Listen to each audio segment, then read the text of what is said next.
Hi, I'm Mike Simpson. Welcome to this presentation on multimedia in Android. If you have questions or comments regarding any of the content covered during this presentation, please use the question and comment box that's located below. Alright, let's get started. We're going to be covering several different topics during this presentation. There are lots of different multimedia supported audio formats in Android, so we're going to be talking about the way in which Android plays back multimedia. There's some fairly simple mechanisms for playing back multimedia in Android, and there are also some very different video formats that are available that are supported by Android. We'll also talk about some of the mechanisms available for playing back video. Now, there are going to be some Android devices that allow you to record both audio and video, but not every Android device supports recording audio and video. But they'll all support playing back video, and they'll all support playing back audio, so we're going to concentrate on that in this presentation. Now, starting up playback of audio and video is pretty straightforward. You use the same intense mechanism that we use for starting up other types of activities. So let's talk about playing Android audio and playing Android video. The basic class that we use that is the class that's called Android.media.mediaPlayer. And that class starts out from the same basic java.lang.object that all of our Java objects do. That controls playback of standardized media files and standardized media streams. Now, the input for Media Player can come from any of a variety of sources. You can come from raw resources, they can come from standalone files, or they can come from data streams over the network. So what that basically means is that you can play MP3 files, they can play raw resources from an application, or you can have a stream data file coming over the network. Now, if you have recording capabilities on your device, then you can access a class called Media Recorder. That also comes from java.lang.object, and the instance of the Media Recorder class would then interface with your actual hardware recording device. Now, you'd have to actually consult the actual hardware on your system to see what capabilities the Media Recorder class would actually have. Now let's take a look at the audio stuff. If you're going to be recording audio, it will record as a .3GP file, and the format in which it records in is adaptive multi-rate narrowband audio. Now that's an awful mouthful to deal with, so we usually just refer to it as AMR-NB format, and it'll be recorded as a 3GP file. But audio is decoded or played back in a lot of different formats. There's 3GP files, of course, there's MP4 files, and there's M4A files. Audio is also played back in MP3 formats, and a lot of the audio that you see on the net is MP3 files. So pretty much all the stuff that you're going to see on the net is going to be an MP3 or an MP4 file. Now, M4A files you'll also find as ringtones and 3GP files. There's also a very free format available called the OGG Vorbis format, an OGG file. Now, the OGG format was invented as a non-proprietary, freely available format that was created as an alternative to some of the proprietary formats that's out there. And of course, there is the ubiquitous PCM WAV format file or .wav file. And of course, we can play that back as well. Now, as far as video formats go, we record video in H.263 format, and we play back H.263, of course, but we also play back H.264 AVC format, and we play back MPEG-4 video. And since a lot of the videos that are available on the net are H.264 or MPEG-4, we do pretty well there. Now, we don't natively play back flash videos, but we can decode or transform flash videos as necessary.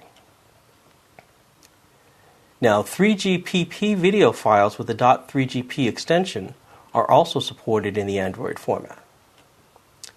And of course, the ubiquitous MP4 video files are available, and they're played back with the .mp4 extension. So that's a little bit about the different audio and video formats, but how do we go about actually playing back some of these files? Well, playing them back is actually pretty simple. If we want to play back some raw media, We can play it back either from the raw media format or play it back from a file system media format. Either way, the technique is pretty straightforward.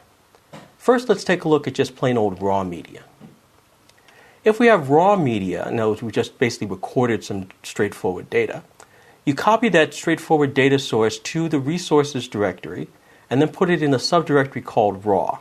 Because remember that all of our resources for an application sit in subdirectories underneath RES. So if it's a raw media format, we're going to put it in the raw subdirectory.